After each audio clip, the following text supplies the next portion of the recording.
Hi, and welcome to Say Grace, Food for Thought and Hospitality. I'm Steve Palmer, and I invite you to join me as we explore the stories behind leaders in the hospitality industry and beyond. Say Grace is a place to reflect, connect, and savor thoughtful narratives. Everyone has a seat at our table. So pull up a chair and let's discover the transformative power of hospitality together.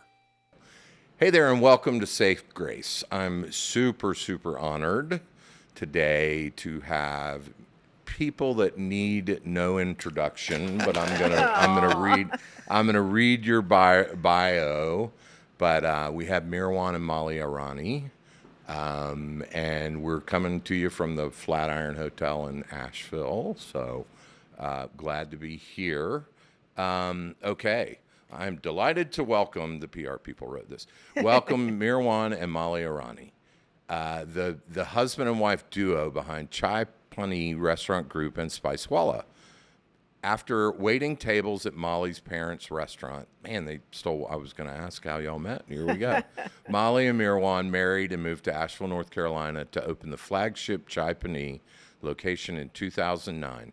Since then, Molly, Chief Hospitality Officer, and Meherwan, Chef and CEO, have grown Chai Pani into a nationally celebrated brand with a team of over 300 people, 7 restaurants across the southeastern D.C.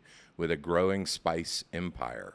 Together, Molly and Meherwan and their team earned the James Beard Foundation Award for Outstanding Restaurant in 2022. Golf clap. Thank you. Golf clap. All while changing the perception of Indian food in America and building a groundbreaking internal hospitality culture, leading with a foundational belief to be in the service industry is to be of service to humanity. Amen, amen, amen. Molly and Meherwan, welcome to Say Grace. Thank you very much. Thanks for being here. Thank you. Well read, sir. I thank you. I had goosebumps. Sometimes I stumble, but you guys are great. like, you're pretty impressive. No. Yeah, no, really. What brought you to food?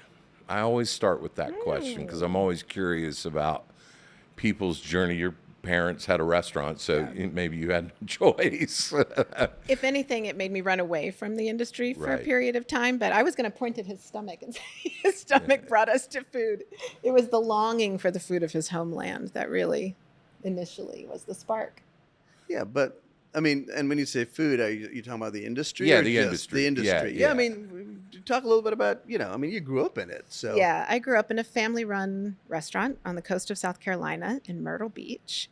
And it was the one restaurant in town that was really sort of an outlier from the tourist haven fast food joints that were in Myrtle Beach at the time.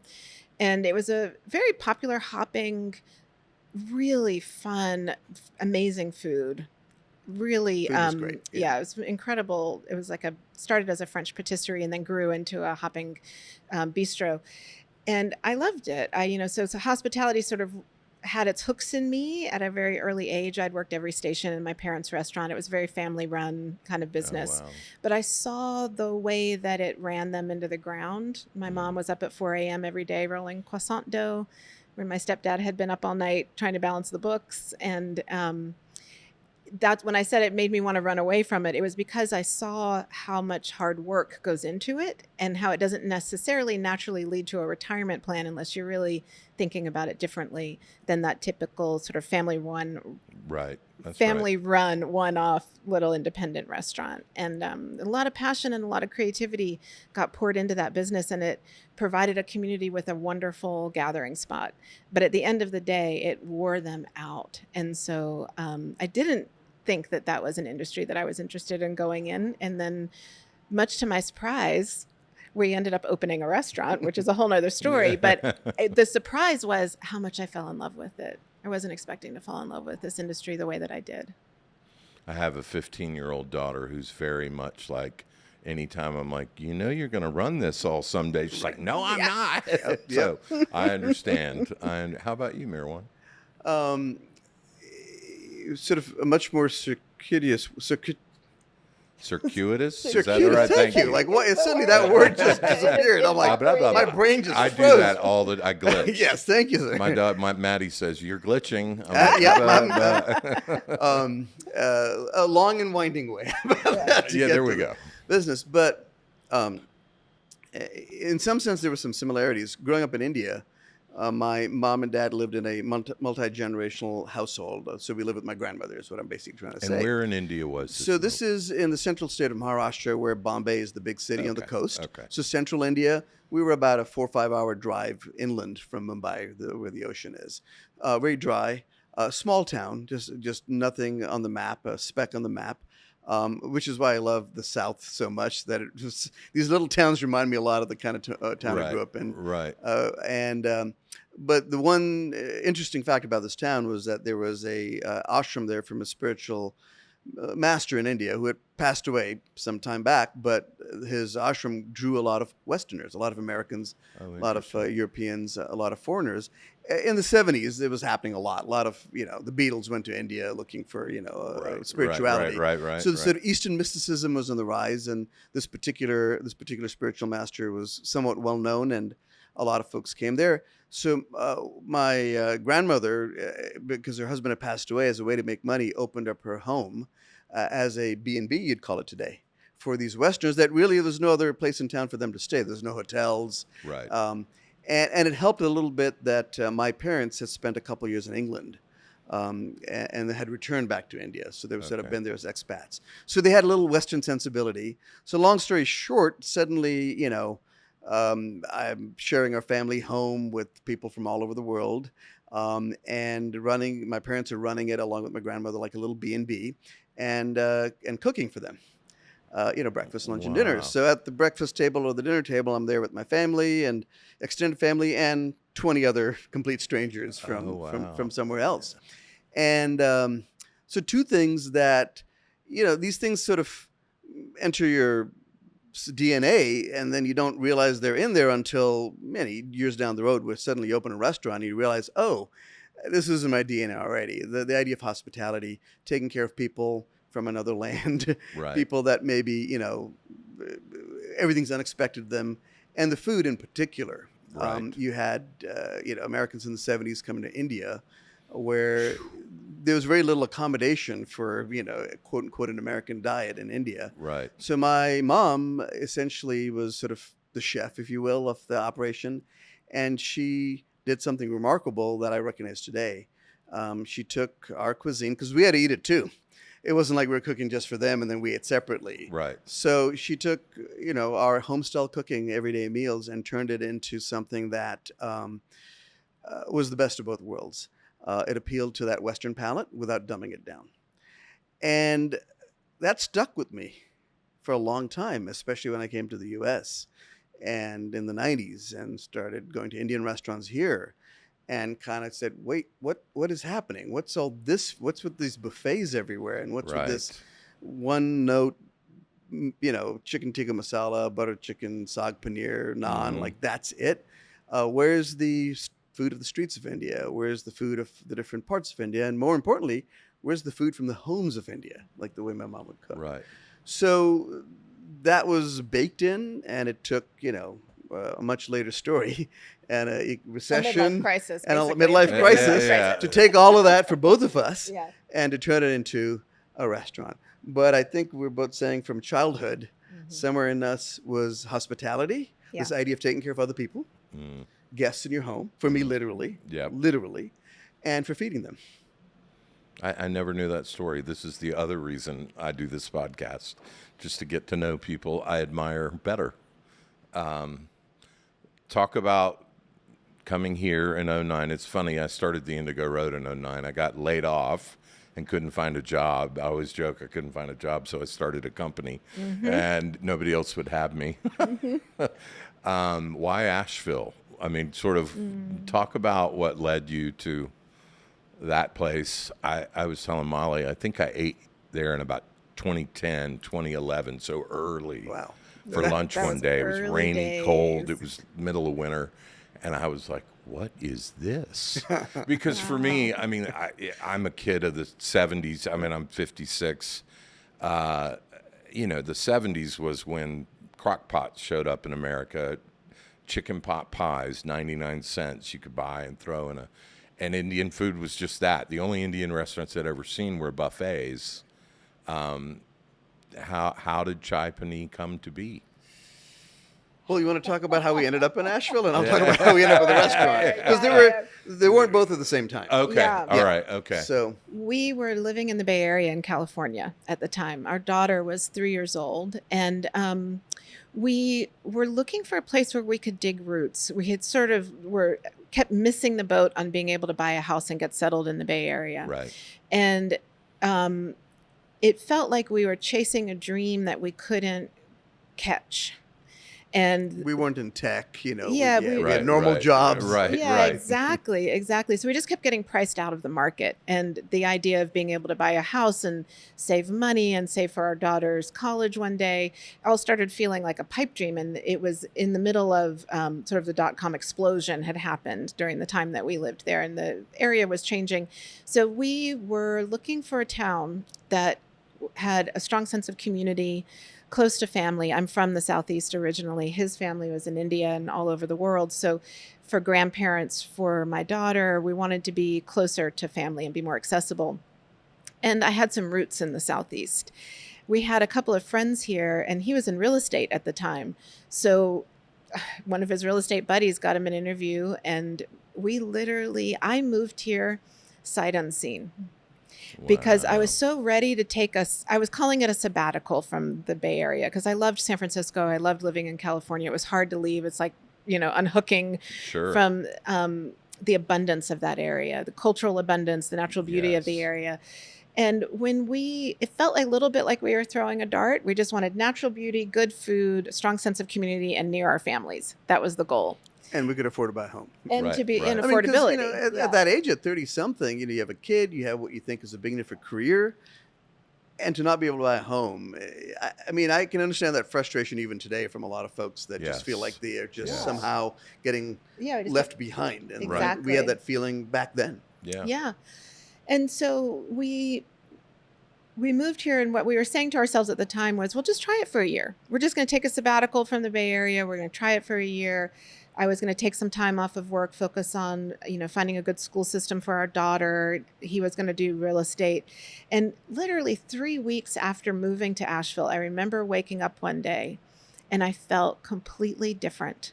It was like a weight had been taken off of my shoulders that I didn't even know I was carrying. Mhm. And it suddenly felt like I am in a town. It's like floating in a river that is moving that's flowing in the right direction, Right. instead of trying to swim against a current that was moving in a direction that I didn't want to go. That's what it felt like at that time living in California. And now we were in a place that felt exactly right for us. And we loved it. It was a great fit. We started getting settled right away, started digging roots here, bought our first house. And then 2008 2009 happened. 2008 happened. He The was in real world ended, estate, yeah. and the financial collapse Yeah. happened. I mean, I remember just being so pissed. I mean, it was just like, we finally made it, Right. Finally settled. We bought our first home like in 2007, Good time our to do that. Yeah, kids in school. Molly didn't have to work full time. She was able to be home. I was doing well in, luxury residential real estate. And I was like, this is great. Like, we did it. We made it. We got out of the restaurant. And, I mean, I was working for a developer that was building a private gated community just outside of Asheville in Rutherfordton. And I remember we went from doing something like $40 million in sales in 2007 to being, most of the way through 2008 and hadn't sold a thing in 6 months. Right. And Molly and I were driving back from spring break. It was spring break. In I 2000 remember early we'd gone to the 2009. coast to visit my family. We're coming Yeah. back. Yeah. And driving back, and inevitably the conversation is going to be like, okay, this isn't just a temporary blip in the market. Right. It's been I 5-6 remember months. You said to me, I remember the words Yeah. because it was so dramatic. He said to me, so this was spring break would have been like April. Right. Okay. 2009. He says, I need a new gig by August or we're going to be in trouble. Yeah, because I just could see the writing on the wall. Yeah, I mean, sure. I was in sort of like the biggest impact it had was in mortgages and homes, and Yeah, I was oh, right yeah. in the middle of that. Yeah. So People were going bankrupt all yeah, around. and all around me, I felt like folks were saying, "Oh, this will pass," and real estate always rebounds. And I remember looking at Molly and saying, "It's not. Right. We need to go by August." And then, how did you frame the question? Well, I remember the long drive home from the coast was like 5 hours in the car. We were processing. He's always been a natural entrepreneur. So as long as I've known him, he's always had these sort of independent ideas running through his head I of sold business. jewelry at farmers markets when I first moved to the Bay Area. I love He it. was like always inventing businesses, and he had studied information technology in your MBA program. So he was geared towards the tech world, but had never really gotten in that because it was so flooded at the time that we lived in California. So I knew at some point when we moved here and got settled, we'd save up money and he would try to start his own business. But at that time, I remember thinking, he had been moving so fast ever since coming here from India to do his degree. He jumped right into sales in California. And then, you got to earn a good living in California to be able to get by. So there was always this sort of hustle and working really hard. He had never had a moment to just really explore what he most wanted to do. And I mean, and you got to remember, as an Indian, for me, that's a luxury. Yeah. Like, what do you mean explore what you want you to don't do? go to college to Yeah, find right, yourself right, like yeah, we no, did. you just yeah. There you is get no to work. finding You yourself get to in work. India. Yeah, you just was like one thing after another, and I felt like he had never had the gift that I had of going to college and really exploring. I took time off, I traveled around the world, I trekked the Himalayas, I did all these things to figure out who am I, and he'd never had that time.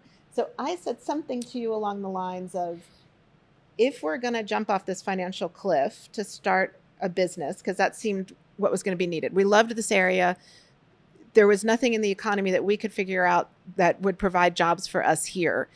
So short of having to leave this area and go to another big city just for a job, we were like, we're going to have to invent something here. So if you're going to invent something, it should be something that you feel really passionate about, something you really want to do, something that really lights you up. I mean, I love that. By the yeah. way. I mean, what I heard, I mean, now that I can reflect on it, I guess what I heard back then in 2009 was, you've spent all of our time together just focusing on being a provider, Right. the right thing to do. If you didn't have to approach it from that standpoint, I mean, and I think Molly also said, like, the place is coming apart. Like, what's there to lose? It's like, Right. We got to take the jump anyway. yeah. And people ask often, even till today, is like, in the middle of a financial crisis, you took such a big risk. And my point is, like, when things are going great, it's really hard to take a big risk. It's, you mentioned losing a job. Mm-hmm. Oh, totally. Yeah. And then you said, okay, let me do this thing that you never, if your job had not disappeared, would you have found it? No, I wouldn't have. Yeah. I sometimes say I'm the accidental entrepreneur because I was fine working as long as my values aligned and I was inspired by the work. I was a vice president of food and beverage for 8 hotels and I was enjoying the work. That's so funny. I always called myself an accidental restaurateur. Yeah. Yeah. Same thing. Same. I Same mean, thing, I was like, I literally have no other options. Yeah, that's what and it felt I met like. the guys that are still my partners today. They're Wall Street guys, by the way, which is crazy. I was like, yeah, well, we're going to make this company and we're going to open all these things. Right. And I had never met them. And they were like, okay, we'll do it. That's how Amazing. it happens, though, right? It is. But what's unusual in your case, in my case, and in many, I think for a lot of folks, is that they use that moment to do the thing, whereas most people use that moment to not do the thing Not do because the they're thing. afraid, because you're Right. scared. You just want to pull back. So that's never let a good crisis go to waste. That's right. This was one of those moments. Yes. Where Molly's like, I don't might let this use go to that waste. again. Yeah. this is an opportunity. This is an opportunity to do something that, normally speaking, you never would take the risk Wouldn't to even do. You consider wouldn't, it. you wouldn't stop being a provider. And I really had to think about it. It's like, what am I? What do I want? I've never stopped to say, what would I do if I didn't have to worry about, being the provider and, Right. and being stuck to this thing. And I'm like, I'm an entrepreneur and I know that that's my DNA. What is it else that I love most? And I'm going through my checklist in my mind of things that I love to do, whether they're monetizable or not. Right. I love music, but I'm never going to be a musician. Right? I love Ditto. yeah. Ditto. I mean, yeah, I've seen a couple pictures of you with electric guitar. We should talk Yeah. guitars. Same thing. Yeah. People walk into my house and see the guitars and you must be really good. I'm like, no, I'm good at collecting. Yeah. Bingo. And I have a technology background a little bit, but that's not what the universe is presenting right now. And the third thing that I'd become, I love music, I love technology, and I loved food. But not just love food as in, I like going out to eat. Right. Over the years of living in the Bay Area, well, first growing up in India where, World-class mom. World. I mean, people go like, how are you good at this? I'm like, I got lucky. I grew up in India. Right. Kind of like India is the closest I've seen to, in its own way, to France, where there's a cultural, just possessiveness over good food. Like there's just points of pride, like the best. Every Indian prides himself on understanding food, good food, and Indian food. It's just natural because there's so much of it that you kind of have to know what's good, and everybody does. I mean, you're there and you ask a rickshaw driver for, well, where would you eat? Oh, get ready for 30 minutes of them telling you. Right. So I had that. And then the second thing I had was my innate curiosity to, if I like something, to just wanting to know everything about it. And in the 90s in California, it was ground zero for this wave of what we now call California cuisine. Yeah, very much. Alice Waters at Chai Pani. Yep. Panisse, Jeremiah Tower was Stars. Jeremiah Tower with Stars. Thomas Keller had just opened French Laundry. Michael Mina with his restaurants. First place I ever had foie gras was at Aqua. Aqua, Fairlawn, all those wonderful restaurants. Stuff, Pat Coletto. And we were in the Bay Area, and like it said, we had good jobs, not good enough to be able to buy houses that were rapidly priced out of the market, but good enough to where we could start doing things like a special date, go eat at a great restaurant, at a Hubert Keller restaurant. Yeah. And I fell in love with the restaurant scene. Oh, yeah. Bourdain's book had just come out, Kitchen Confidential. And I remember that was one of the first real books on the restaurant industry. Yeah, very much and like so. most people, I think we just had this romanticized idea. And then you read White Heat by, Marco Pierre White. And then all of a sudden, in my mind, I'd built up this world of restaurants to be this incredible romantic. Right. There's classical music playing in the background. Exactly, And these great chefs and their artists. And, and this new wave. And then, of course, TV. I mean, Iron Chef America just hit the airwaves, and Food Network had just hit the airwaves, and I just fell head over heels into the whole thing. Yeah, I mean, I still today, Molly and Arya, my daughter, remember us all watching Iron Chef, us having memorized every word when the chairman said, and now with an open heart and empty stomach, I say unto you, allez cuisine, and the competition begins. He and Arya used to say that in tandem. Yeah, and for me, like, Bobby Flay and Morimoto and all these guys were like my heroes. And so it was like this, loved it. I loved eating out, and if I was still doing that today, people would be like, oh, he's a foodie, right? Yeah, he's a gourmand. But what was different for me beyond that was then going like, I want to know how they do these things. And I want to know like how Morimoto does that and the knife work. And I would didn't go to school or anything, but you can fire up YouTube and pretty much learn anything you want to today. So I really started spending more and more time at home, and became the guy where somebody's having a barbecue, like, well, Meherwan's going to do the cooking, or we're having a party, let's do it at Meherwan's place, or we're having a cookout, oh, Meherwan's going to do it, and so I had this amateur love affair with food. So I'm like, yeah. Molly said, well, I love food. How do you monetize that? Okay, just. And it was 11 o'clock at night. We're laying in bed. She's reading, I'm reading.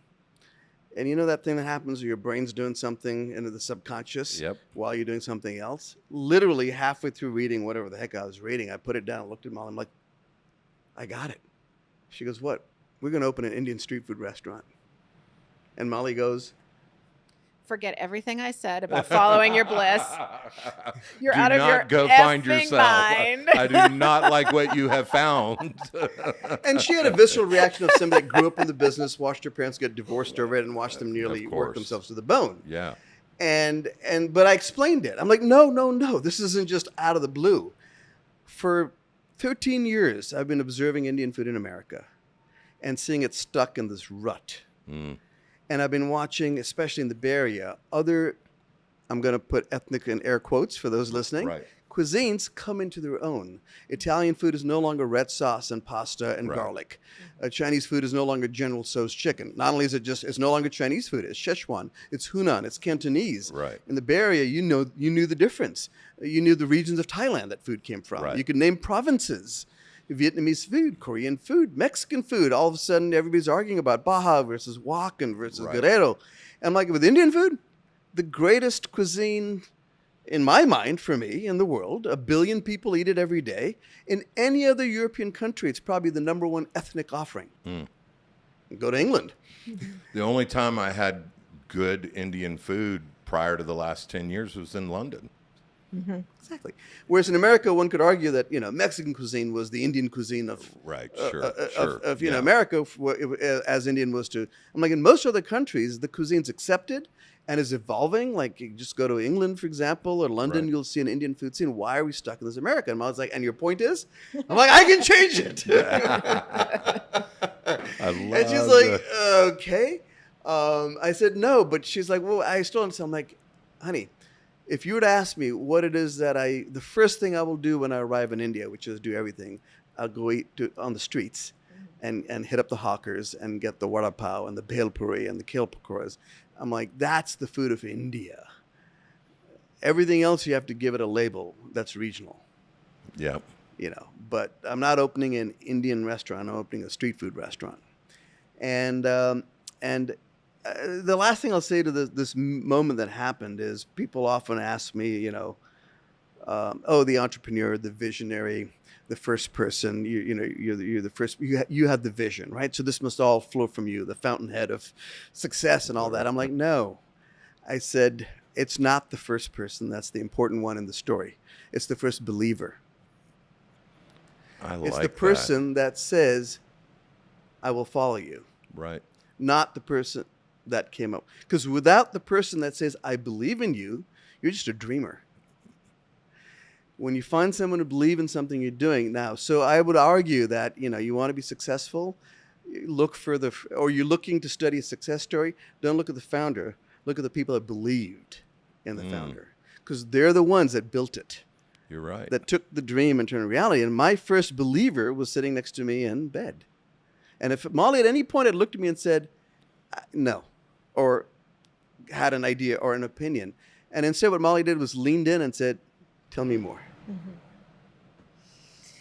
Yeah, my initial response of like, forget everything I said about following your wrist, you're out of your effing mind. It's so hard. You don't know how hard the business is. That was informed from what I had witnessed growing up in the industry. And then also, waiting tables throughout college and worked in a bunch of different restaurant environments. But it also occurred to me almost simultaneous to that thought was it also had provided me with a lot of information. And what I realized pretty quickly was I felt, you hear people describe this, you hear artists describe this sometimes, that it's almost like they had to be ready with pen in hand for when the moment of inspiration flies past so that they can capture it and write it down. And they always have to keep a pen and pencil, a pad of paper nearby so they can grab that moment. That's what I witnessed with him. It was literally like a bolt of lightning hit him as it was passing over our house, jolted him up right in bed. He was lit up. And I could tell that there was, it was going to take a lot to dim that light. There was something very profound happening with this idea. So I did lean in and I did get curious. And then I started to realize that my life had provided me with a lot of training to potentially be a good counterpoint to his wild, wonderful ideas. I could ground them a little bit with some knowledge on the restaurant industry after having grown up in it. And, of course, I didn't have degrees in it or, any current training or anything, but I had an awareness of the industry. And I feel like from the beginning, that balance, it was sort of like a yin yang, created a really beautiful partnership. We had to go through a lot to get to the place of deciding to do this project together. He had to write a full business plan first to sell me on the idea. And the point of the business plan was not just to sort of sell me on what's great about this idea, because it was pretty clear that he had touched lightning in a bottle. I could see that. I could see that the end product was going to be fabulous. I knew that the quality of the food that would be produced would be phenomenal and would really be introducing his mom's home cooking and street food to the West. Like, how exciting is that? I knew it was fabulous food. But what the business plan's point was I was saying to him, I need an exit strategy, not to exit the business, but to exit the phase of the business where we do everything by ourselves. because that's what I saw so many restaurateurs spending their whole careers in that phase. That's right. So he had to write a business plan that was really pulling on his business background, his sales background, his MBA training to sort of think about the business structure of a restaurant and how to make that work alongside awesome food.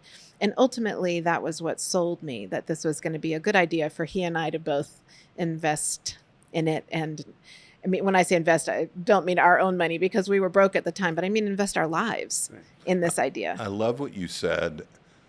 I mean, I think what you just said is so important about the business of food, because I always say most of what we do is art, right? And when art and commerce intersect, there's a lot of tension. I would argue that's why a lot of artists put their art in galleries and let someone else sell it, because That's it's a very It's Personal. personal. emotional. It's hard. And Yeah. so I have a lot of these conversations with chefs. Like, you can create the most beautiful food in the world, but people have to want to eat it. And let's be honest, with rent and build up, like, a lot of people have to want to Yes. eat it. And Yes. and so I'm so glad you and I'm sure you would say that's probably that foundation is probably a big part of your success today. Yeah. Because we don't talk about the business of food enough.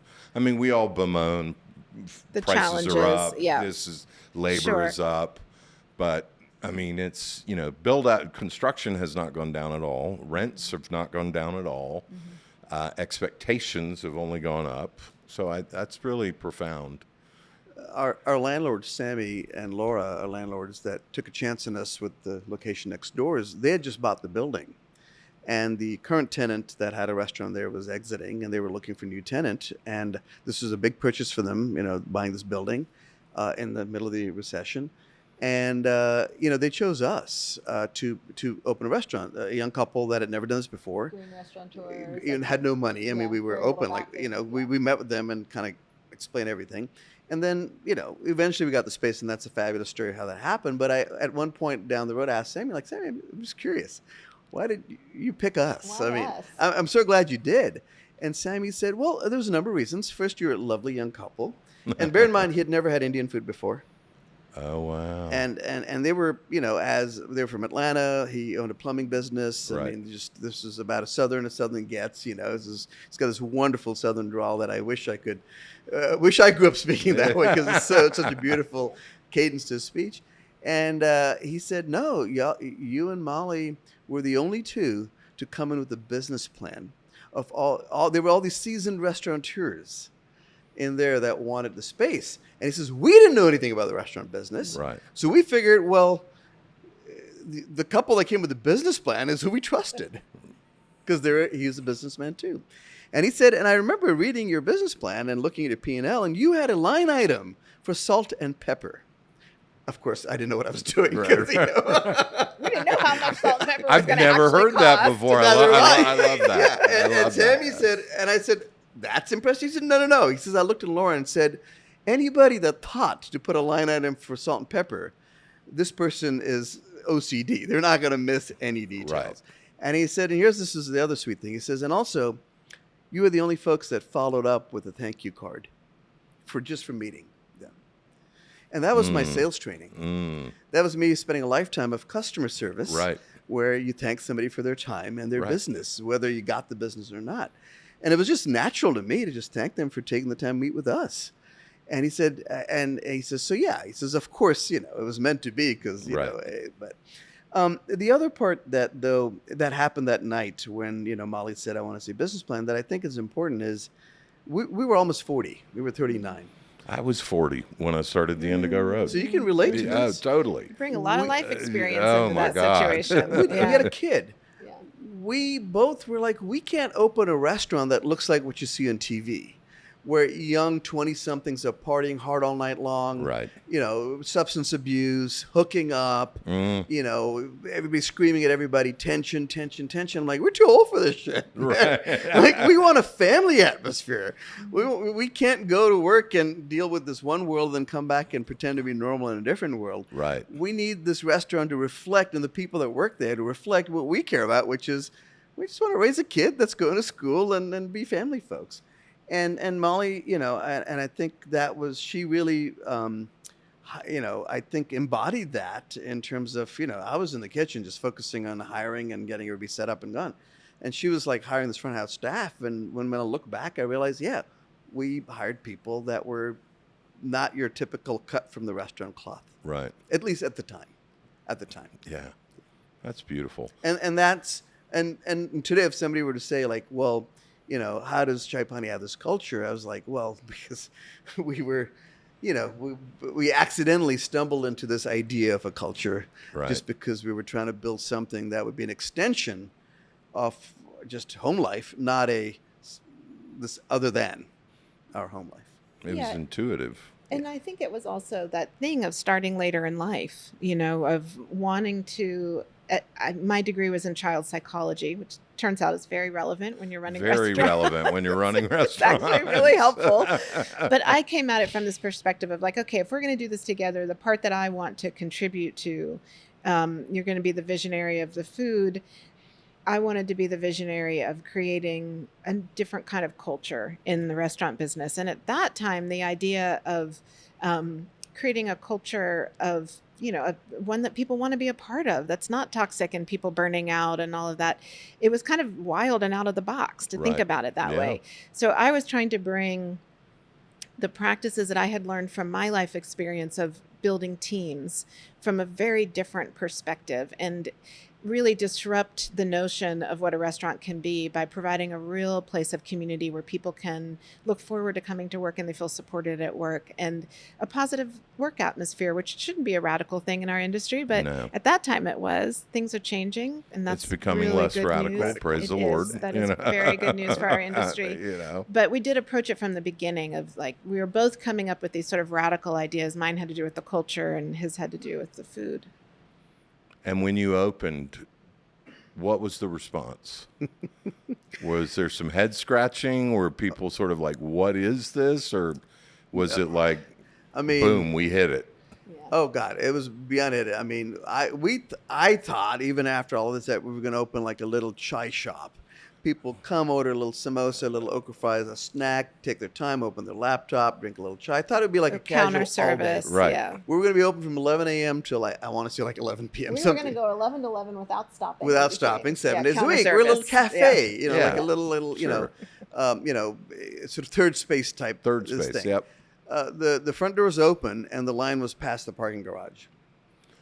Oh, wow. We ran out of food by 1 o'clock. 1 that o'clock. day. Yeah. We were supposed to be laughing until at 11 you. p.m. I'm Yeah, laughing I mean, the sheer panic. I've so been in this place. I mean, we opened with a third pan of okra for our fried okra dish. Just so you understand, we now Right. go through something like 40 bushels a day. I'm sure. But that was our part, which we thought was all we need for the day. Right. It was a absolute and utter disaster, a shit show of epic proportions. I mean, I'm saying, I'm stunned that we didn't all just start weeping and Right, pack up right. and go home. Yeah. I mean, and then the next day, Molly's standing at the door with the menu, and it was easier to tell people what we did have left as we're still in what we 86 to what we didn't have. There was less items available than there were not. Yeah. Yeah. And she's standing by the door trying to tell people, like, just so you know, this menu of 14 items, there's only 3 things left on it. And people are like, yeah, we're in. Our town was very forgiving. Yeah. Yeah. And we we had no idea how to price anything. Yeah, So, I think I still have a copy of our original menu, but, a thali, which is our sort of meat and 2 or a veg and 2 or veg and 3, I think we had it priced at like $4.99 and $5.99. Oh, my God. Well, here's the crazy part. Just, I'm sitting there and working on the menu. I'm thinking of pricing. I'm thinking of what to put on it. And I'm reading the paper every day because, we're in the middle of recession and the news every day is something like, holy shit. Right. And we I were see really asking ourselves a lot of questions about what does our town need right now. Yes. And I see That's this amazing. clip, this little piece of business news, USA Today, Wall Street Journal, what it was, talking about how McDonald's was having a fantastic year. Their sales were just up through I'm the roof. sure, right? And of course, it makes sense, Right. that as people had less money to spend in eating out, McDonald's and cheaper options like that were doing well. Like more and more people were spending their money on eating out of McDonald's. And the thought that at the time occurred to me, and again, I'm not trying to diss McDonald's anybody here, but I remember saying like, what a tragedy that the outcome of not having, the poorer you are, the only option is industrialized food. Right. Because in India, it's the opposite. The poorer you are, the more likely you're to eat like literally food that came out of the ground. Right. The richer you are, the more you can afford industrialized practices of the food. You can go to the grocery store. Right. You can go to and buy Right. stuff that's prepackaged and Of things that course. came in boxes. Back then, when you can't afford it, then you go to the farmer's market and you buy a couple of vegetables and you cook it yourself. And here was just the reverse. And across the street from right on the other side of this building used to be a Subway. I don't know if you remember it. I do remember that. Yeah. And they had a big sign outside, and it was their thing for a while. What was it, like $6 for a foot long or something? Yeah. $5.99 for whatever. I forget what it was. And I remember saying, if I can, the more things I can price in my menu at $6 or less, the more people I can save. From going to Subway. Right. Meanwhile, we're buying vegetables from farmers. Everything is handmade. Oh, sure. You see why Sure. we got a Oh, I problem. So I was trying to understand. save people Upside from having to eat a Subway sandwich. Right. Oh, we were going broke. Yeah, A You're noble going mission. But you're going out. A You're very going broke. expensive And the noble third mission. month into it, I'm talking to Angie, our like bookkeeper was practically working for Yeah. free. She's now a CPA at a big accounting firm. And I'm like, how are we doing? Because every day there's a crowd running out of Right, food. right. And she said, you lost money for the last You're losing money hand every over time. fist. Yeah. You're losing money. So We that's how eventually we got it opened. together. That's how we opened. Line out the door. I love and these no stories, money in the though. bank. I love the honesty. Yeah. We had to take. I mean, we put every penny we had into Sure. that. We had Oh, just and- bought our first house, so all of our money had gone into that, paid off our California debts, and we literally had to take the money from the cash register the first day To go buy product for day two. product. I believe for it. the And the second product day. for day three came from the sales for day two. Like we were like Yeah. COD basically. Yeah. Man. Yeah. I believe it, though. So I mean, I believe it. So it's funny though. You said there was there any head scratching, and I remember being very intentional about it back then, and I still swear by it today. I said, like, look, it's less of an uphill climb if people have a sense, if you can describe to them in 4 to 5 words what it is that your concept is. Right. I think when you start saying, well, what kind of restaurant is it? What kind of food is it? And somebody goes, well, it's sort of this American farm to table meets, Yeah, French yeah. countryside with in tapa style. I'm like, oh my God. Yeah, Like, yeah. right? I mean, it sounds like every restaurant. Oh, I know. To a certain degree, right? How do you describe this cuisine? And everybody has to use a lot of words. Right. Whereas I've always loved where you go like, it's Italian, Right. it's Chinese, That's it. it's Indian. I mean, recessions come and go, and yet for some reason that Chinese restaurant strip mall is just not going anywhere, It's right? not. Yeah. It's bulletproof. And I think there's some part of the human psychology that likes something that you can quickly wrap your head around. And everybody knows Indian food, but what we were trying to do with Indian street food was a little bit different. And the bet I took was, till today, it doesn't just say Chai Pani, it always says Chai Pani Indian street food. Right. That's right. And the bet I took was like, people may not know what Indian street food actually is, but everybody in their head has some sense, oh, street food, sounds like fun. Right. Yeah. It does sound fun. Yeah, sounds fun. So Chai Pani, Indian street food, not Indian food. People would say, oh, you have an Indian restaurant. I'm like, no. I have an Indian street food restaurant. Oh, well, what is that? Right, but right. yeah. When I opened Buxton, it wasn't just Buxton, it was Buxton Hall Barbecue. Right. When I opened Nani's, it was Nani's rotisserie chicken. Right. So it seems a little, how do you call it, on the nose. But I like naming a restaurant on the nose. I'm very on the nose. Because I'm yeah. like, let me just get rid of one more barrier to entry here where somebody's scratching their head and saying, I have no idea what this means, So that was that. So the head scratching didn't stop people from coming in the door. Love that. Yeah. Was there a moment in those early days because I remember the moment that I felt like it might actually work. Was there a moment that you sort of looked up and went, I think this is going to happen? It was the New York Times article a year later, I think, right? Or you mean as in like we're going to make it? Yeah. I don't know what it was. Was that the same for you? For me, honestly, I think it was that night we crawled home opening night. Got our daughter That's not to a metaphor. sleep. They crawled Literally home. crawled our way home. Because of course we had built the restaurant in 2 months, so that's a whole nother crazy story. Like, new restaurateurs But didn't know duct what we were tape and doing. chicken wire. Yeah, of like course. it was a group of friends came King together Co's was to our help. best friend. Yes, to help make this happen. And without a group of friends, we wouldn't have been able to pull it off. We had gone through such a marathon, and we had no idea what was going to happen on day one. And I remember the feeling of closing the bedroom door, falling into his arms, and we both started to weep. Yeah, we did cry, yeah. But it Oh, was wow. tears of relief Right. and gratitude. Probably some validation, like we're Yeah, not that- crazy. Our town showed up for us. It was a shit show of a day, but they showed up for us, and they were forgiving and welcoming. And the adrenaline shot of that made me feel like this is going to be a huge hit. It's going to be great, and it'll change our lives. I felt it pretty clearly that night. Yeah, I mean, I think for me it was harder because I was doing the books every night. I'm paying the bills, and I'm seeing success in terms of the volume in the door, but I'm not seeing success in this being as a business model. Like we weren't paying ourselves. We couldn't. Right. I mean, we fell behind on payroll taxes. The cardinal sin. Oh, yeah. We had the tax man knocking on our door. saying- Literally, like at our house. Molly showed up at the house. Molly answered the door. Hi, I'm with the IRS. We talked about your payroll taxes. They take it seriously. Oh, they take it very seriously. So I'm going through this, right, and the irony of watching the place full and yet just every month losing money. And do you raise prices? But what if the reason they're here is because of your prices? You're right. And as an inexperienced restaurateur, you just don't know what the levers are that you can pull and to change these things. So for me, I think the moment of both validation and the sense like, I think we're going to be okay is when the photographer showed up to tell us that they're doing a photo shoot in the restaurant 1 year after it opened, October of 2010. I'm like, what publication? She says, well, I'm not supposed to say, but it's the New York Times is all I can tell you.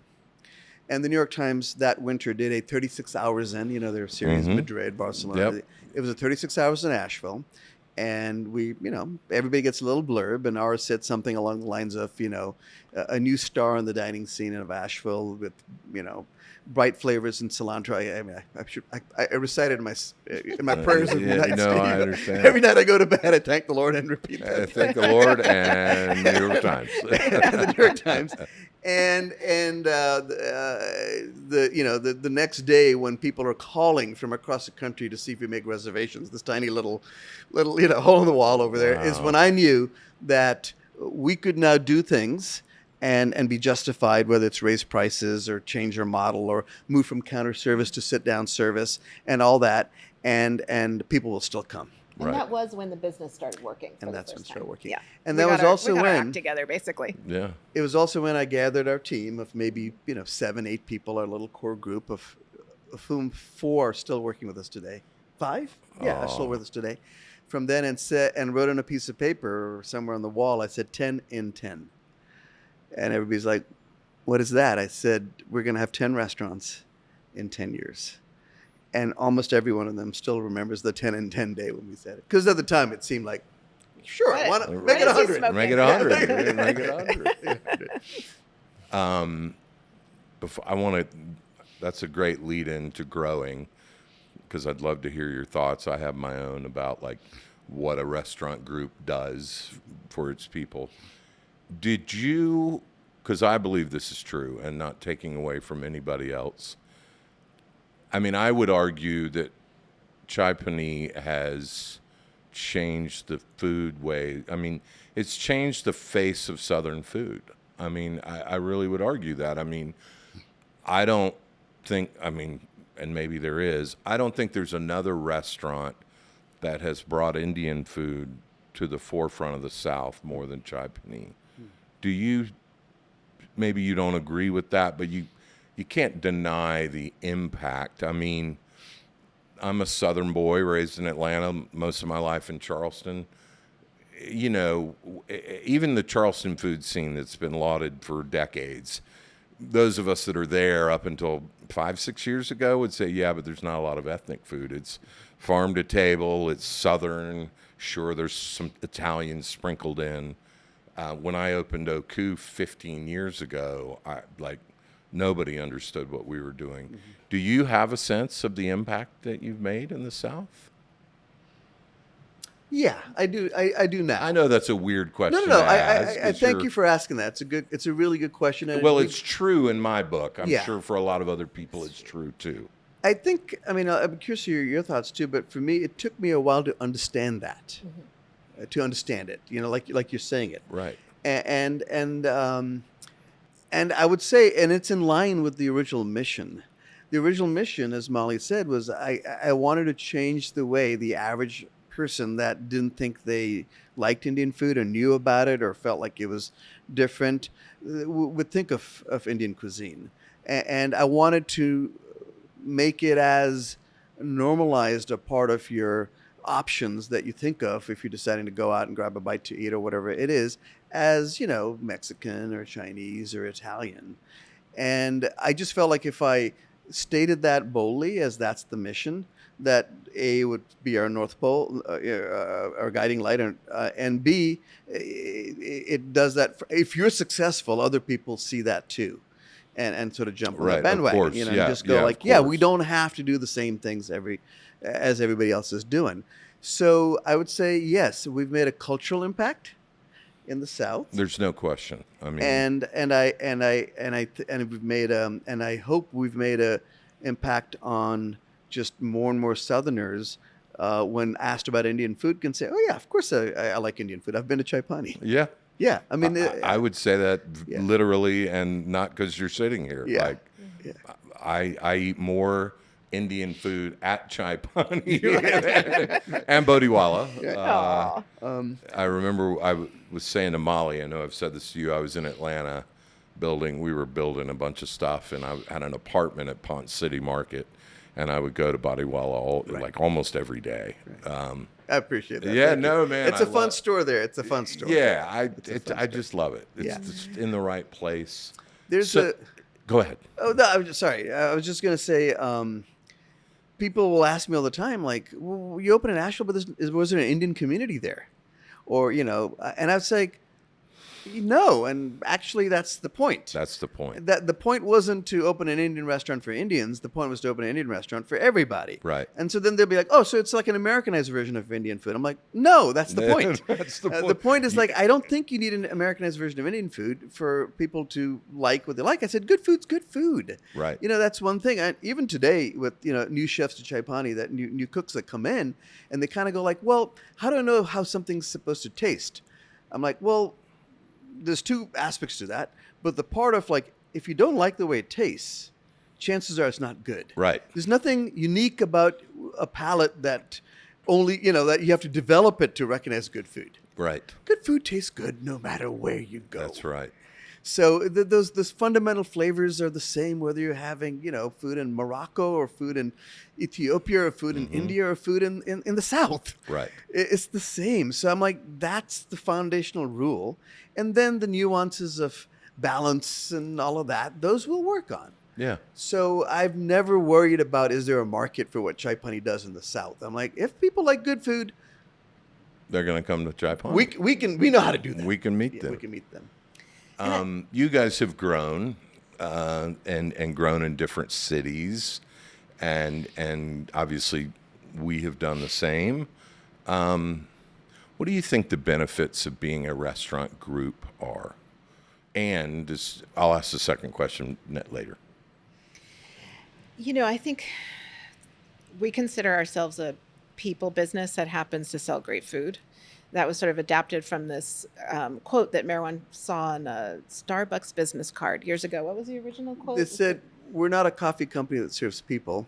We're a people company that sells serves coffee. I like that. And once we really got clear on how much work goes into actually being a people company, how that needs to be reflected in everything we do, from our budgeting to our growth planning to our day-to-day operations, having the resource of good people is the biggest luxury in this industry. Yes. And that particularly has been brought home to us when we've gone through crisis. When we went through the pandemic and we went through Hurricane Helene, we were better resourced because of our people.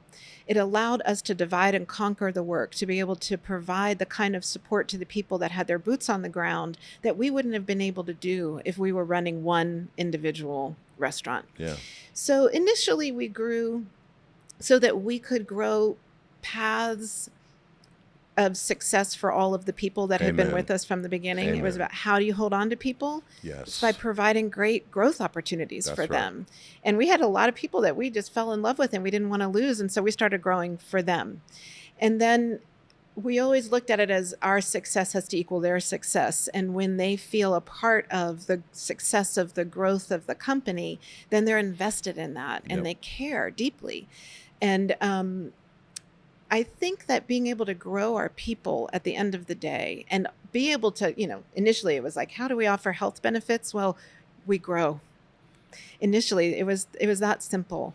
Right. But then it became more philosophical of we wanted every single person from dishwasher, entry-level host to, skilled manager to have the same opportunities for success that we found in this business.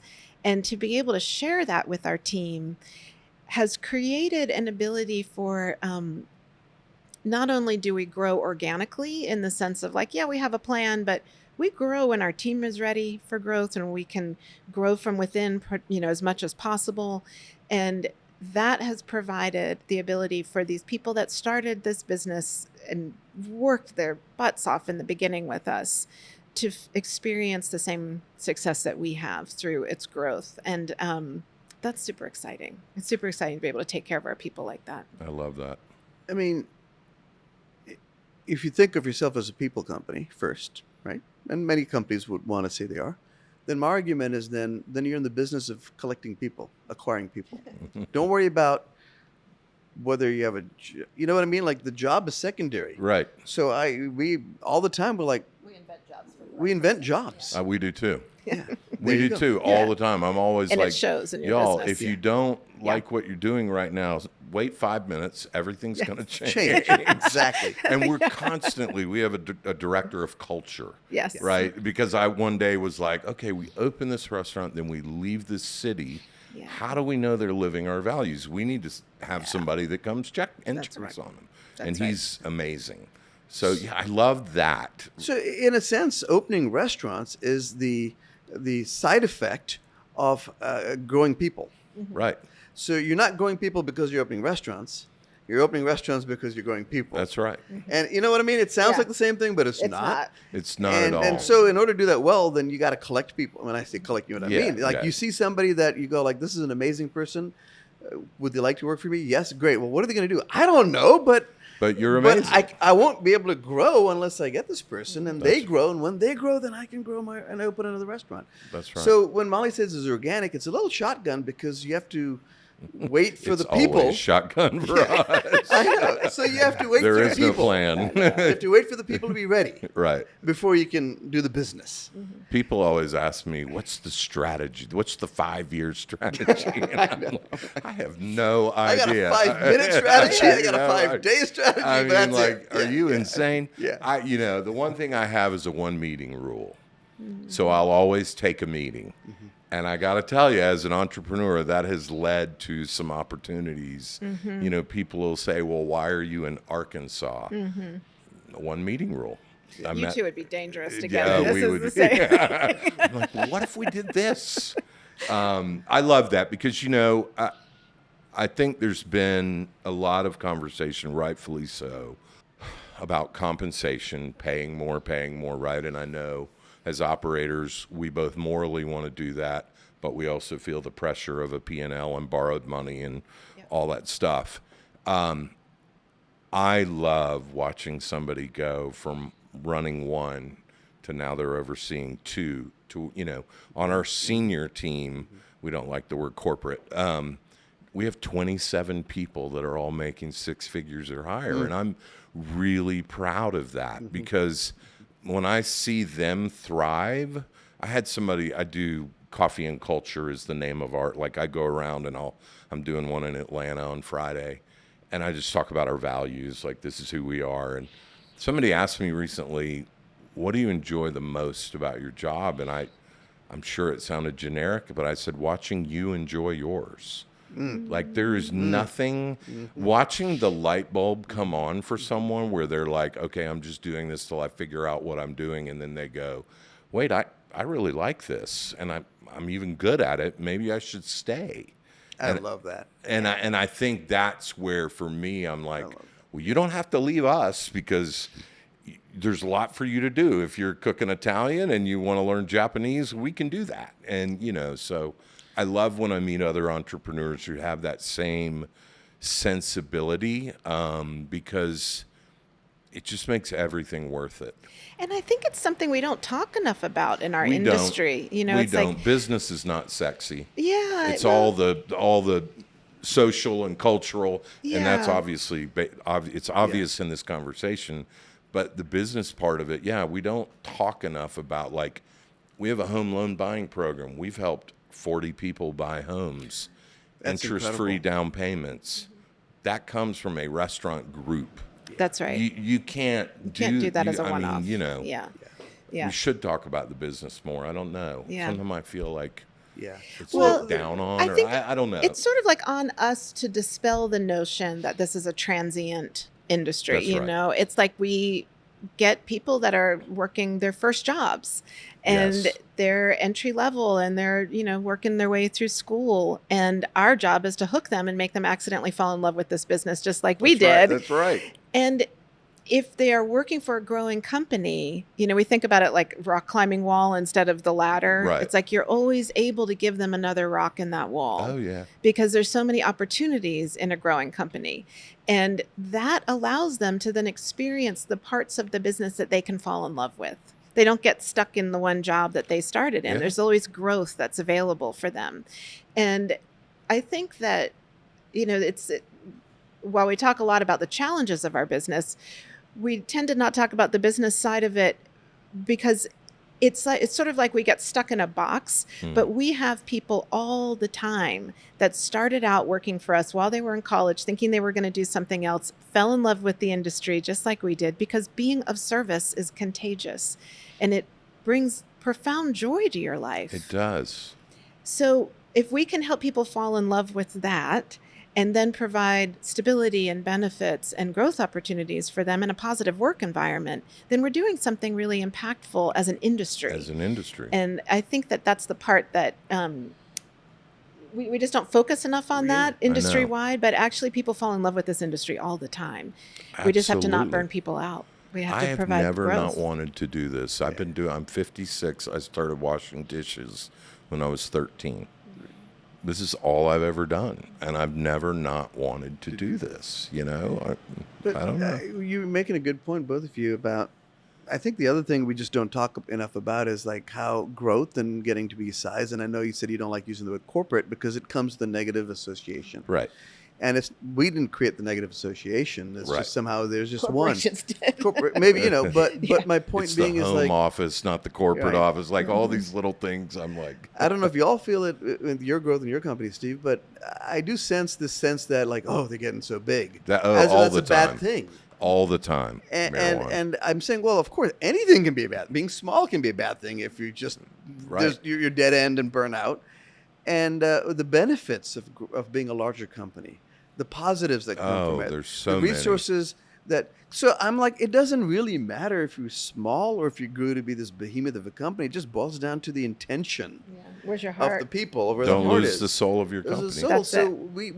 we kind of deal with that a little bit too, of folks sort of looking at us differently. Yeah. Then when we were this single little restaurant town, then it was the small family-run business to where, oh, well, now they've got all this stuff.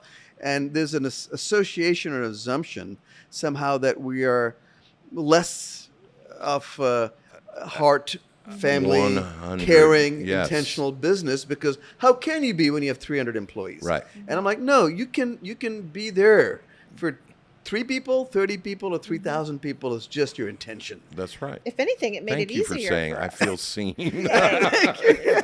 Because Charleston and I started waiting table. Like I have this 30-year beautiful history of amazing people in that city that have supported me.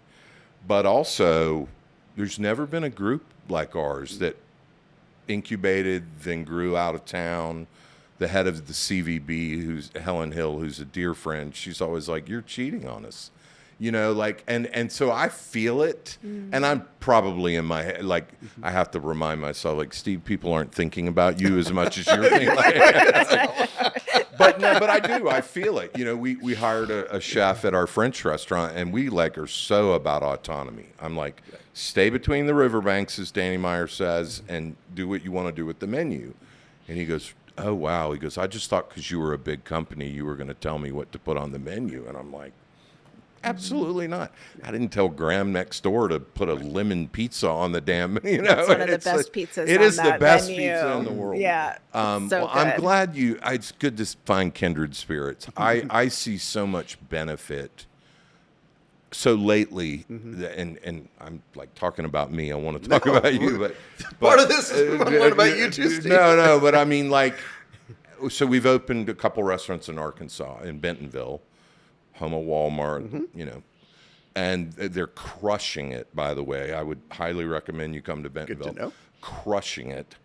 But in more importantly, in the coffee and culture, so they're less experienced staff. We're sort of at the birthing of a food scene. So there's more training. You know, they're just not experienced, but they've got the heart and the work ethic. And I go around and talk about internal hospitality, like the way we make people feel is the most important thing. You will not make it in this company. I don't care how fast you are on the line, how high your sales are. If you don't know how to treat people with kindness, you will not be here.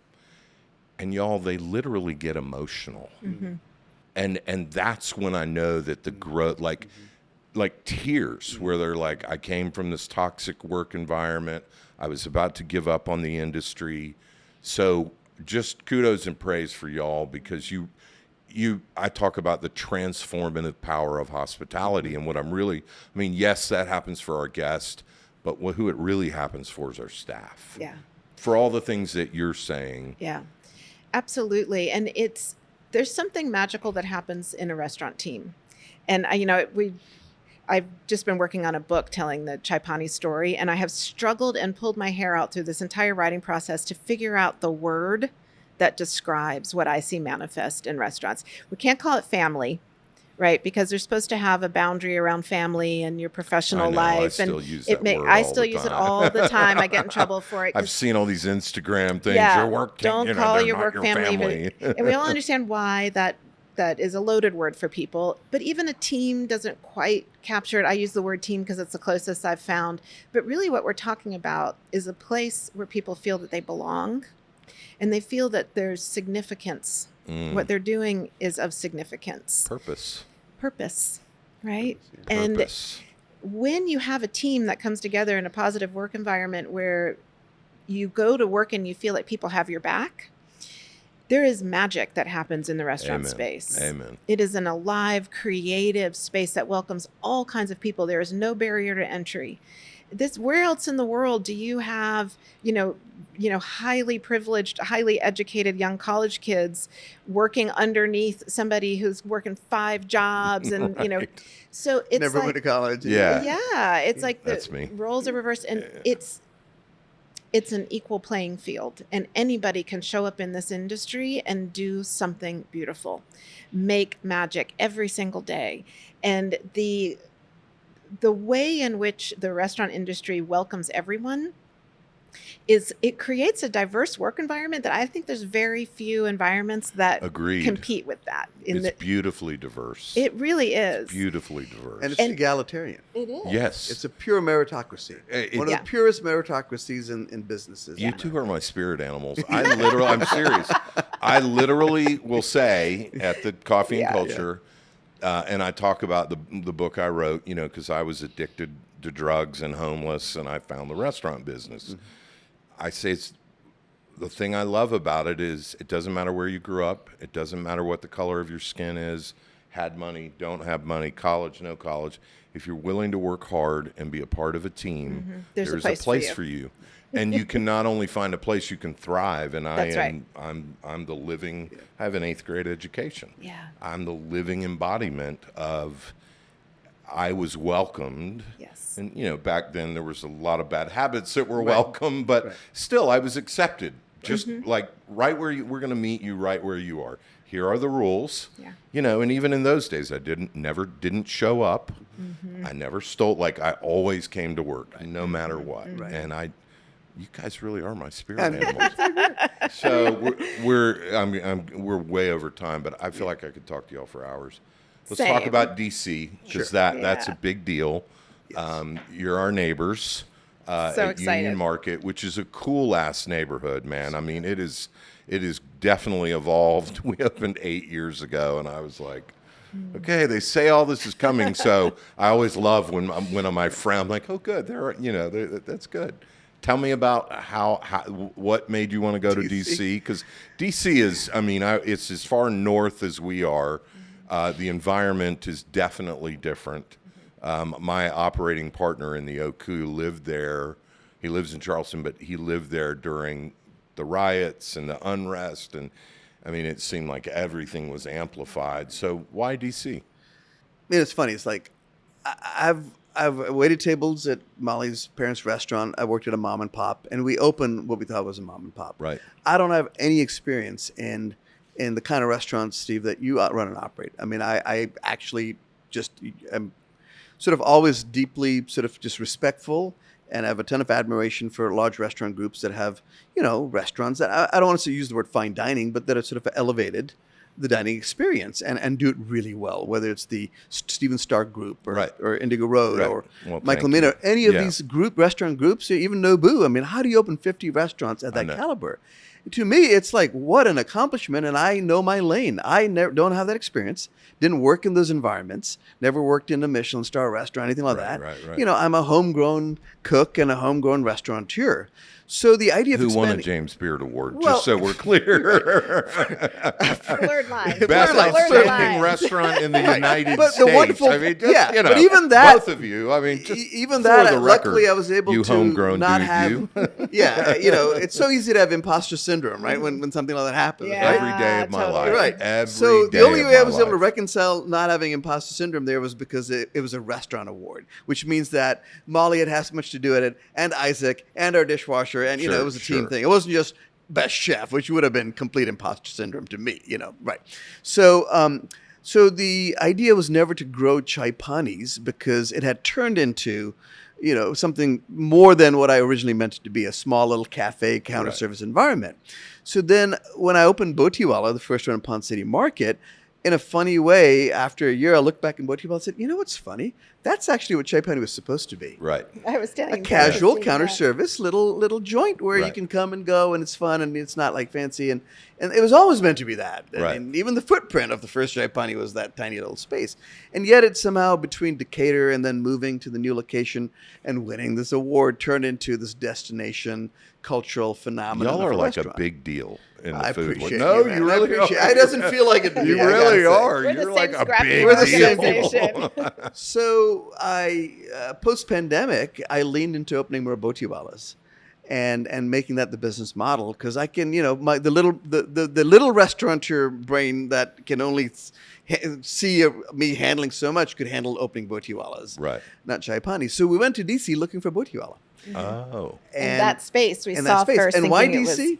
Well, because I kind of felt like if I really want to grow Botiwalla into, something substantial where you can imagine 50, 100, 200 little restaurants, that are doing what it does, that I got to go to a big city and prove it there. I can't just do it in small towns in the South. And Atlanta's a big city, but, that could have been just luck. Yeah. Food hall, great. We got to really test our mettle and see if we can handle. And DC felt manageable to us just because of sort of our comfort with it, because our daughter went to college in DC for 4 years, American University. Mm-hmm. So Molly and I both got familiar with DC and spent some time there. I like DC. Yeah, and I like it. I didn't know it at all before we went up there. It's a beautiful city. And it felt like, unlike New York, its food scene was slightly less cutthroat. No, thank you on New York. New York scares me to death. It's same here. No way, no how. So, it's just, why DC? Well, it just it was the right set of circumstances for it to kind of come to bubble up to the forefront as a great place to expand. So I went to Union Market, the neighborhood, looking to put a Botiwala in. And our real estate agent and the CEO of Edens who we met showed me this spot. And I'm looking at this. I'm like, whoa, this is way more than I thought that we need. But this is big. And then the second thought I had was like, ooh, but God, a Chai Pani would kill it here. Kill it. And I don't know where it came from. And I had to check myself. So I come back. I'm like, Molly, can you come with me to DC? I want to show you something. Well, and the funny thing about that is I went there convinced that I was going to talk him into building only a Botiwala because we had made a strategic decision at that time. Chai Panis are harder to run. They're very chef dependent. You have to have the right chef for the space. And all things you know very well all about. the things, right? Botiwala don't have to worry about. Is profitable out of the gate, easy to replicate. Right. You know. Yep. So I went with this mantra in my brain that I was going there to convince him that it was supposed to be a Botiwala. And then I walked in that space and I said, shit. He's right. This is a Chai Pani. It's a Chai Pani. It needs to be here. It was like that spot anchored in the community, and it's a wonderful neighborhood to be a part of. So diverse, so activated, so, cool. So many people walking around, and we had a lot of Chai Pani super fans. Actually, we forgot to mention one of the reasons we were really seriously looking at DC is we had a fan from DC, a friend that became a friend who was a Chai Pani Asheville regular that kept writing us basically love letters saying, you have to come to DC. Oh, we eventually became friends with this guy. And now we're close friends with his family. But he had been pushing us from the beginning to say, like, this genre of Indian food is not represented and you would crush it and we need you. And I think you're going to do really well. Did you go to this last welcome conference, Steve? I did. I was there last week. Yeah, Goodness. so we missed it, but we sent Teddy from our team and Brandon. And and they came back with their takeaways and gave a little mini presentation. Oh, good. So, we got our money's worth out of it. I had like 10 people. I had a lot of people. Amazing. Good for you. So, but the one thing Teddy said, which was like, speaks to Chai Pani DC, Teddy said one of the guys on the stage, I think it was Rory, the British marketing guy. Yep. He said something along the lines, he was like, swing big, just in case you hit something. Right. and I looked at DC, I'm like, we got to swing big. I'm currently working out that life philosophy. It comes with a whole lot of anxiety and, middle of the night, what am I doing? Oh, yeah. Well, but that's the good stuff, right? And then it opens. This is my point also to speak to this is like, it's like when you know in that moment. We knew. Right. Then comes the 16 months of anxiety. Oh, yeah. Heartburn, the money, the spend. What have I done? Am I crazy? Is I'm going to fail, right? Oh, yeah. And then it opens and you kind of go, oh, my God, thank God. So my argument with my team is like that first instinct is usually right. Mm-hmm. If you have to talk yourself into it, then it probably wasn't meant to be. I say the same thing. And to prepare the restaurateurs that it's normal to feel terrified for the year build out. We're opening a Japanese izakaya in Charleston. And our chef, Masa Hamaya, brilliant guy. And I'm not sure it's going to work, and I'm worried I'm going to feel foolish, and because it's not sushi, right? Like, I think everybody collectively in America now, okay, we're there on sushi, but you say, people are, well, what's an izakaya? Right. Well, it's everything but sushi, right. So, I still get afraid. Yes. Yeah. Still afraid. Part of the process. Still imposter syndrome. Yes. I'm going to screw it all up. Of course. And I'm going to screw it all up. And you have my friend Vish. Yes. I love him. So he's such a kind soul. He really is. It was another part of that swing bag in case you hit something. Yeah. Did you just call him? Yep. Vish and I, so Vish and I have been friends for a while, as you well know. Yeah. We've traveled to India together, and we both found ourselves like-minded. We love food history. We love food pathways. Love the history of food in the world and how these things. And we just nerd out on like food nerds, the colonial exchange, and chili pepper came to India, and yada yada yada, and just became kindred spirits that way. And then can I hang out with you two and just listen? Absolutely. Like I would hear have so your much luggage. fun. I would love that. Yeah. Well, you get a couple of bourbons in Vish. It gets really interesting really fast. He does. I love it. He is what's up.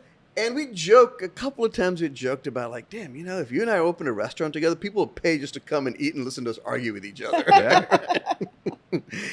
and then we laugh it off and then go back our own ways. And as I was sitting there thinking about this DC Chai Pani, which bear in mind has been now over 10 years since Atlanta, which was the last Chai Pani. Right. I mean, I know we moved our current location, but that was just a move. That wasn't opening a new restaurant.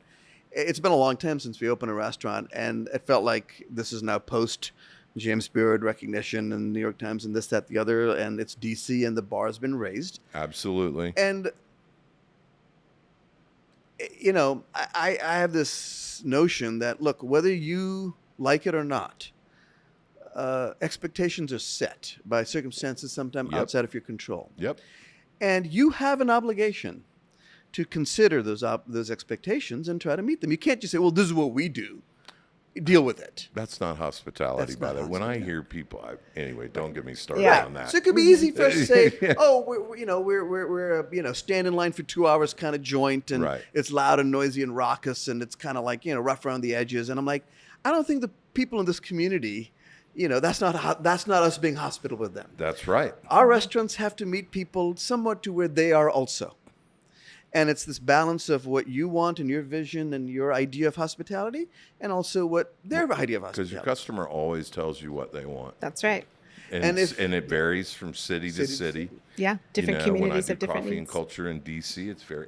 I do it in Nashville. They're all singer-songwriters. I go to, it's very. You have to meet You have to people meet where them they where they are. are. Yeah. And Molly and I both felt like, there's a version of Chai Pani in DC that is not Chai Pani Asheville and not Chai Pani Atlanta. And while the essence of Chai Pani will be there, we need to find a way to elevate it across the board. And a big part of that, to me, in that situation fell, and who's at the helm? Who's the person that people are going to be excited to know is there? And I suddenly thought, let me call Vish. So I called him up, and we had 3 conversations around this idea, and 3 times he said no. And then you should hear Vish tell the story because it's hilarious. And he says, and then Miss Molly calls me, and I said yes. And what did you say to brought in Vish? the big guns. What did you say to Vish? What do you think? He was naturally worried about working with friends, and how it can potentially change the dynamics of a friendship. And so I talked to him a lot about our culture in the restaurant and how we believe that working with friends can be a benefit to the space. Of course, you have to have professional boundaries and all these things Yeah, we've you learned gotta over have time. Expectations. and Yeah, the boundaries. expectations have to be clear. You have to be really committing to go through conflict resolution when stuff happens, because stuff is going to happen. We're human. We're going to have differences, but we believe we can work through it. We have a process in place that we believe in to work through when things get sticky. And that made him feel more comfortable, I think, to step into a professional dynamic with close friends. Gotcha. And Okay. and I think for Okay. Vish, I'll end with saying, like, the argument I was making was that you spent your whole life in love with Indian food, and yet have never cooked it. This can be That's good. the chapter in where you say, I've done everything, and I'm coming home. Right.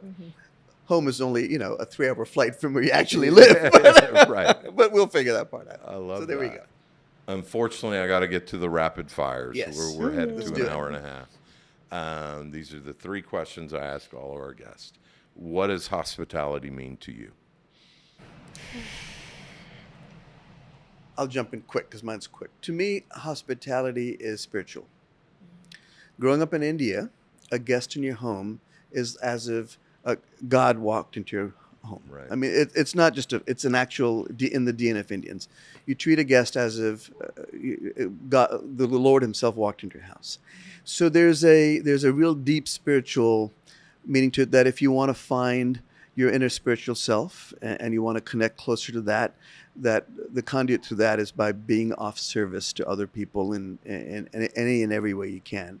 And you don't do it from a sense of what's in it for me, that the true path is doing it with a true sense of a detachment, that you do it because it's worth doing it, not because of what it does for you. Meherwan Irani, ladies and gentlemen. the Japanese have a word that I've become obsessed with, and it's omotenashi. And it's almost like a state of being, and it just means to wholeheartedly serve our guest. Like, did you do it with your whole heart? And it's something that you're almost always trying to grasp, but so it's a very similar idea. Giving of yourself in a complete way. I love that. Yeah, Molly, that's how beautiful. about you? That's exactly how I think about it too. I think for me, hospitality is an invitation to show up to be of service. And ultimately, what that looks like every day in restaurants all over the world is love in action. Love That's what in I think it action. is. It's love in action. Ah, this is so good. Um, what is your hope for the hospitality industry? In other words, over the next couple years, I had Danny Meyer on. He said, I hope people continue to get into this business for the right reasons. I thought that was interesting. I mean, I think we're on the right path. That I think we had a few bumps along the way with the pandemic, where we lost our way with hospitality and it became a little bit self-serving. Yeah. And my hope is that we move back to the joy of hospitality and it being a selfless act, not a selfish act. I mean, it's in line with what I was saying earlier about what it means to me. But I think finding the joy in hospitality is hoping what I move towards, that the business moves towards, which we've had. We many are. times. We're headed there. Yeah. And the good news is going out to dinner has never been more in demand, right? So there's lots of opportunity for us to continue to perfect. Yeah. I think I'll second what Meherwan said.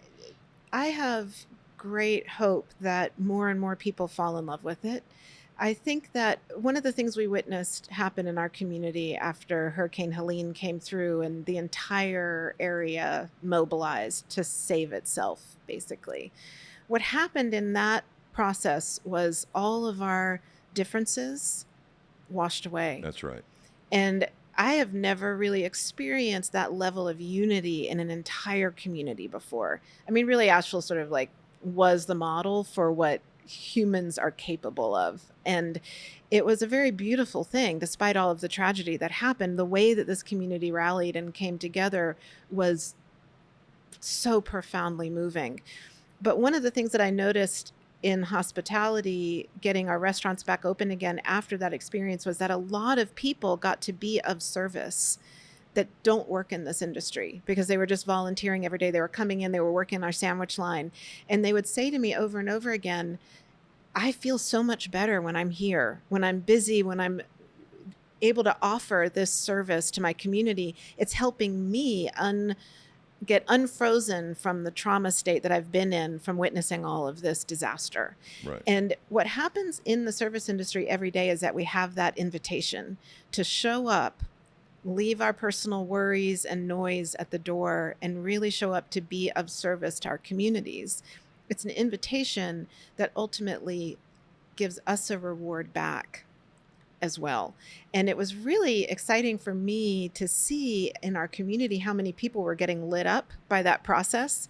And it gave me hope for the future of our industry, realizing the more we are able to help people connect the dots, that's what's actually possible when they're working in a restaurant, that level, that sort of lofty idea is actually possible every day to feel like that's my work. That's a gift to feel like that's work.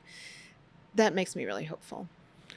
We got together after COVID, sort of to go through the why, right? Simon Sinek's great book. And my why is, in order to have an abundant life, I must give it away to others, and by doing so, help them find the joy in the work that they do. Exactly. Exactly. So, like, you're hitting it on that. I said 3 questions. It's 4. What do you fear? What are you afraid of? What day are we talking about? What day of the week are we talking about? I know. I'm riddled with it. Yeah. I got one for that. Quickly, do you need time to think? Sure, go ahead. Okay. Yeah. I am really afraid of how the current immigration policy changes are affecting people day to day. Yeah. There's a lot that worries me about that. We are an immigrant industry. We are an immigrant business. Our story is an immigrant story. Right. So there's things that worry me about that. But what I'm afraid of is how these policies, the way they're happening with the ICE raids and people being terrified that they're going to get picked up off of a street, separated from their families. I'm really afraid of how this is affecting people on a very personal level. I think people are feeling terrified, and that makes me really afraid. Yeah, I mean, without, sounding too meta about this, is like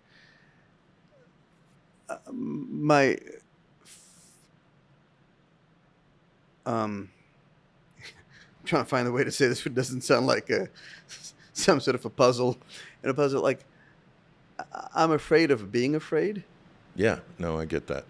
As in, like, so many of the good things that have happened in my life because I've worked through fear and pushed through it and come out the other side. Right. The risk, the this, the that, the trauma, the tragedies. Yeah. And I'm afraid of losing the ability to work through things that make me afraid.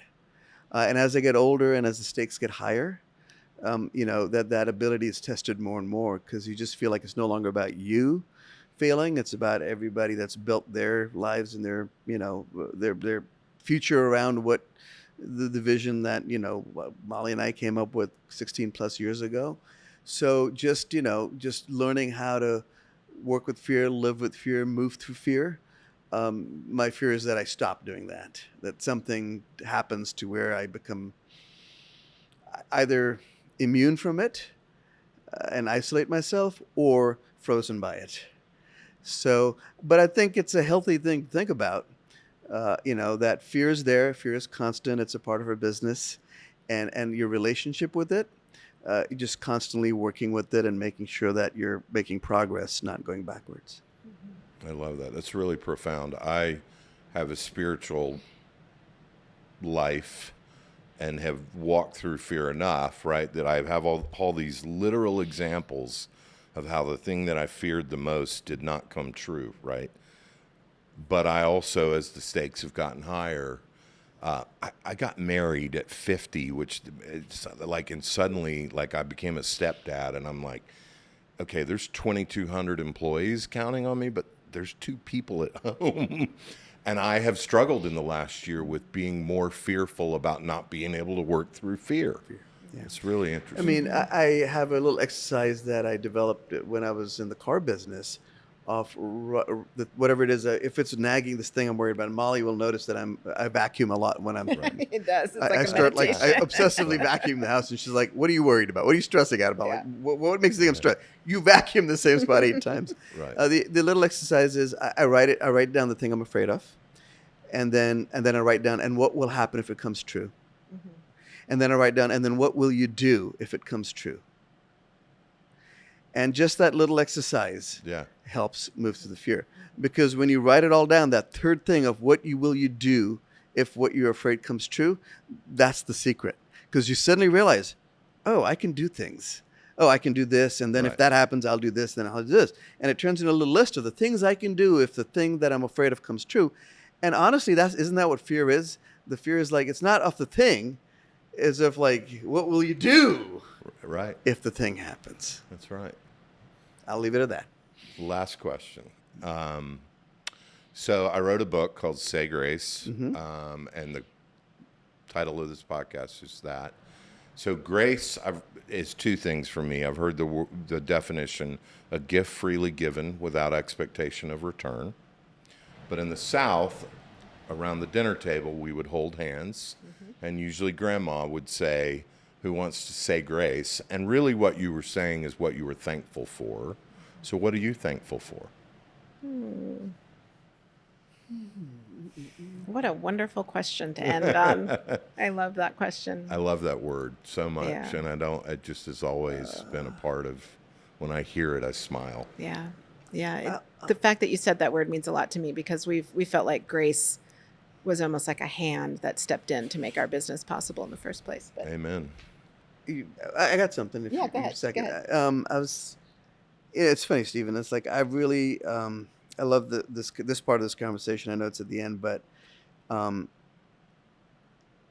really trying to find a way to constantly say, just count almost how many times I'm in my mind being thankful for something instead of asking for something. Because in our mind, we have this internal conversation. Want. Yeah, totally. Which is thank, and the balance is always off, where the wants are way more than the thanks, right? And in my mind, I was just like, I got to stop, how often am I being thankful for the things that did happen versus like, okay, taking that for granted, like what else do I want now? So it's an internal mantra. It's not there 24/7, but I really, in those quiet moments when you find yourself asking for something Right. from the universe, Yeah. to stop and go, okay, I'm going to stop asking and just say, actually, thanks for everything that's happened so far, and whatever happens, happens. So to be thankful, I mean, it's like it becomes then moment by moment. Right. And in this moment right now, I would say that's what I'm thankful for. And a few more moments from now, I'll be thankful for something else, Steve. So Right. I don't know what it is, but what I'm That's thankful beautiful. for right now is just sitting here, Yeah. having this conversation, Yeah. and remembering that's what you're supposed. That's the mode I'm supposed to be in. That's right. Yeah, Yeah. not thinking about what's next. I heard something once. Gratitude takes what I have into more than enough. Mhm. You know? Yeah, that's it. How about you? Take us home, Molly. All right. I have to say two things because I want to just second what Meherwan said. I am so thankful to be able to have conversations like this with like-minded leaders in our industry like you. Like, it's a real moment to experience for our industry. The frequency of these conversations starting Right. to dominate the airspace is very encouraging. Yes. Very thankful for that. Yes. But I have to just say, I woke up this morning with a feeling that I just want to share. We were talking before about the teams, the people that get attracted to this industry. I just had one of those moments where I woke up and I thought, how incredibly lucky am I that I get to work alongside these people? That's right. They're incredible people. We're the best people ever. They are. Hospitality people are. We are the best. We're such good souls. It's my We're so- tribe. It's Hearts my people. the size It's of my- Texas. these are Everywhere I my go, I'm people. looking for the Yeah. hospitality Yeah, I person to know. be The with. biggest hearts. They care so much. There's so so much passion generous, and love. so community Yeah. activated. The way that they show up. It really, we really, I'm really proud of our community. Yeah. Most parts of the community. Molly has the last word, but I'm going to have an asterisk next to it. It's like, it just hit me as I'm thinking about this because we were talking about, it just hit me. To be thankful of the moment you're in is to appreciate everything that led you to it. Mhm. That's right.